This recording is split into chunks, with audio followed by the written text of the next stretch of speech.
Students, welcome to my channel easy learning accounts. और आज के इस वीडियो में हम इंडियन इकोनॉमी के ही चैप्टर को आगे बढ़ाएंगे और रिवाइज करेंगे वन शॉट वीडियो में employment growth, informalisation and other issues, जो कि हमारा चैप्टर नंबर 6 है आफ्टर डिडक्टिंग पॉवर्टी, जो इस साल हमारे कोर्स में नहीं है। तो अगर उसी ऑर्डर को पकड़े तो टोटल इंडियन इकोनॉमी में 8 चैप्टर्स हैं।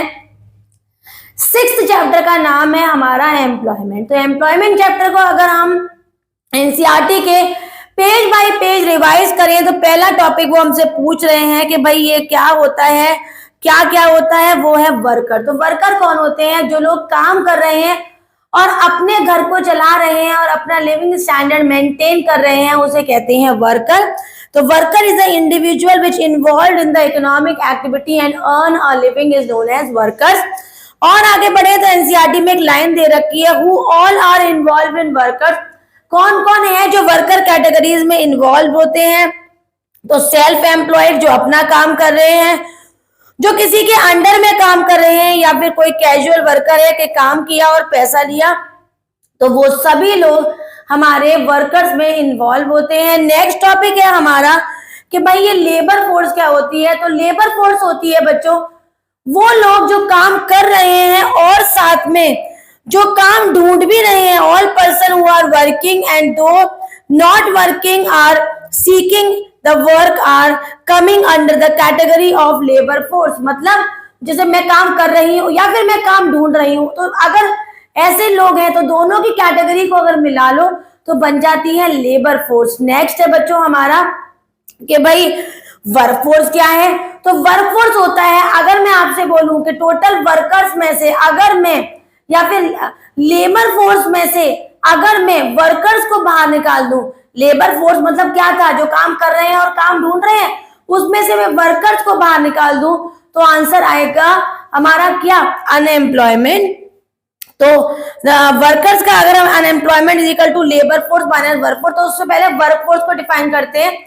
वर्कफोर्स वो होते हैं जो लोग काम कर रहे हैं और अपना लिविंग स्टैंडर्ड मेंटेन कर रहे हैं, अर्न कर रहे हैं, इकोनॉमिक एक्टिविटी कर रहे हैं। तो अगर लेबर फोर्स जो काम कर रहे हैं और ढूंढ रहे हैं, उन दोनों को मिला के कहते हैं लेबर फोर्स। उसमें से वर्क फोर्स माइनस कर दो, मतलब जो काम कर रहे हैं, तो आंसर आ जाता है अनएम्प्लॉयमेंट। मतलब वो लोग जो अनएम्प्लॉयड है, जिनके पास कोई भी काम नहीं है। आगे बढ़ते हैं कि भाई वर्कफोर्स हो गया, लेकिन एक फॉर्मूला है जो अक्सर एग्जाम में पूछ लेते हैं और वो है बेटा वर्कर पॉपुलेशन रेशो। तो worker population ratio last year भी हमें एग्जाम में नजर आया था। Is calculated by dividing the total number of workers with the population. तो इसे कहते हैं वर्कर इंटू 100। अगर कोई भी परसेंटेज निकालेंगे तो इंटू 100 करेंगे। जो वर्कर्स हैं, काम कर रहे हैं बच्चों, उसको हम डिवाइड कर दें टोटल पॉपुलेशन से इंटू 100, तो जो आंसर आएगा वो होगा वर्कर पॉपुलेशन रेशो। चैप्टर में आगे बढ़ेंगे तो बच्चों अगर आप गौर से चैप्टर को देखो तो आपको बहुत सारे टेबल्स दिखते हैं। टेबल को डिस्क्राइब करने का कॉन्सेप्ट भी हमारे एग्जाम में इस चैप्टर में से नजर आ जाता है। टेबल दी हुई है, मेल फीमेल रेशो दिया है, एम्प्लॉयमेंट रेशो दिया है, वो हमसे पूछ रहे हैं कि भाई इसको डिस्क्राइब करो। तो 2 से 3 नंबर में ऐसा पॉइंट आ जाता है तो हम उसको तैयार करेंगे।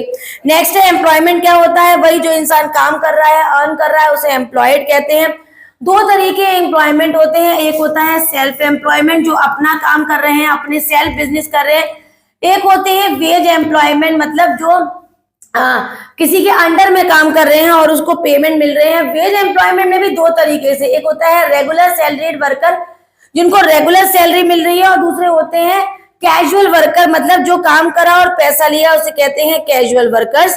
तो नेक्स्ट है, अगर पाई चार्ट आ जाए, वो आपसे कहें कि भाई पाई ना आए, या पाई को डिस्क्राइब करने को आ जाए, या इंफॉर्मेशन से पाई बनाने को आ जाए, तो आप इस वाले पॉइंट्स को भी ध्यान रखेंगे इस चैप्टर में। नेक्स्ट कॉन्सेप्ट है हमारा इस चैप्टर में कि भाई हमारा ये जो वर्ड है कैजुअलाइजेशन क्या होता है। तो बच्चों कैजुअलाइजेशन होता है अगर जो आपके सेल्फ एम्प्लॉयड वर्कर्स हैं या फिर जो हमारे वेज एम्प्लॉयड वर्कर्स हैं, वो कन्वर्ट हो रहे हैं अपने वर्क को कैजुअल वर्कर्स में, तो इस प्रोसेसिंग को कहते हैं कैजुअलाइजेशन। और नेक्स्ट है बच्चों हमारा कि भाई growth and changing structure of employment. तो ग्रोथ और चेंज क्या हो रहा है हमारे एम्प्लॉयमेंट में, एम्प्लॉयमेंट बढ़ी है, कम हुई है, इसका जीडीपी पे क्या असर है, ऐसे कुछ टिप्स एंड पॉइंट्स दे रखे हैं और इनको आप याद रखिएगा। एग्जाम में ये सिर्फ एक स्ट्रक्चर बेस्ड आएंगे जो आपको एक्सप्लेन करने को बोलेंगे। और कैजुअलाइजेशन ऑफ वर्कर मैंने आपको बता ही दिया था, process of moving from self employed and the regular salaried worker towards the casual workers is known as casualization. एक और टॉपिक है जो इस चैप्टर में इंपॉर्टेंट है, वो है इनफॉर्मलाइजेशन। क्या होता है? तो इनफॉर्मलाइजेशन होता है बच्चों जिसमें हम कह सकते हैं it is a situation where the population of workforce in the informal sector to total workforce increases. जो हमारे टोटल पॉपुलेशन है वर्कफोर्स की, वो informal sector to total workforce increases, this process is known as informalization. ये दो parts में हमने इसको पढ़ा है। पहला है फॉर्मल सेक्टर जिसको हम ऑर्गेनाइज सेक्टर भी कहते हैं, इनफॉर्मल सेक्टर जिसको हम अनऑर्गेनाइज सेक्टर भी कहते हैं। एक वर्ड से याद रखिएगा, 10 या 10 से ज्यादा अगर public enterprise and private enterprise employ हो रहे हैं, 10 या 10 से ज्यादा, वो आते हैं फॉर्मल या ऑर्गेनाइज सेक्टर, और 10 से कम वो आ जाते हैं इनफॉर्मलाइज सेक्टर में। तो नॉर्मली यही है इसका एम्प्लॉयमेंट वाला कॉन्सेप्ट है। अब आ जाते हैं अनएम्प्लॉयमेंट में। तो अनएम्प्लॉयमेंट बेरोजगारी को कहते हैं। अगर इंसान काम ढूंढ रहा है फिर भी उसे काम नहीं मिल रहा है तो उसे अनएम्प्लॉयमेंट कहते हैं। कई तरीके के हैं, जैसे डिस्गाइज, ज्यादा लोग काम कर रहे हैं जितनी जरूरत है, डिस्गाइज। ओपन एम्प्लॉयमेंट, कितने भी वेज रेट पे काम करने को रेडी है, काम नहीं मिल रहा है। सीजनल, जब नॉन सीजन टाइम है तो उनको काम नहीं है। और एक होता है हमारा हिडन अनएम्प्लॉयमेंट। तो हिडन अनएम्प्लॉयमेंट डिस्गाइज को ही कहते हैं।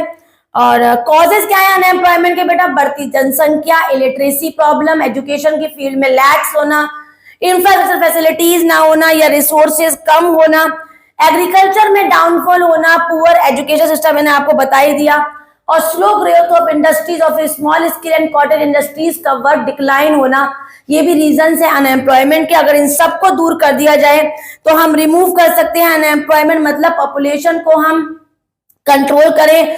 और अगर साथ में एग्रीकल्चर सेक्टर को बढ़ाएं, इंडस्ट्रियल सेक्टर को बढ़ाएं, इंफ्रास्ट्रक्चर अच्छा करें, वेरियस एजुकेशनल प्रोग्राम्स लाएं, तो हम इससे अपने अनएम्प्लॉयमेंट को खत्म कर सकते हैं। और गवर्नमेंट ने भी बहुत सारे मेजर्स किए हैं। एक एग्जाम के लिए तैयार कर लो, मनरेगा, जिसमें 100 डेज का एम्प्लॉयमेंट एश्योर किया है among 365 days by the government. इसे मनरेगा को तैयार करिए।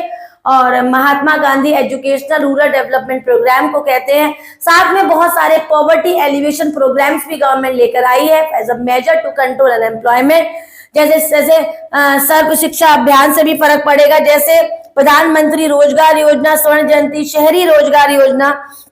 तो इन सभी चीजों से याद रखना है हमको कि हमारा अनएम्प्लॉयमेंट क्या है, उसको क्या क्या कॉजेज हैं, कैसे उसे मेजर रिमूव कर सकते हैं अनएम्प्लॉयमेंट को। और गवर्नमेंट ने मनरेगा और साथ में वेरियस जो स्टेप्स लिए हैं वो क्या क्या है। और स्टार्टिंग में हमने वर्कफोर्स, लेबर फोर्स और साथ में हमारा वर्कर पॉपुलेशन रेशियोज के ग्राफ्स, कैजुअलाइजेशन, इनफॉर्मलाइजेशन, इनको कंप्लीट किया।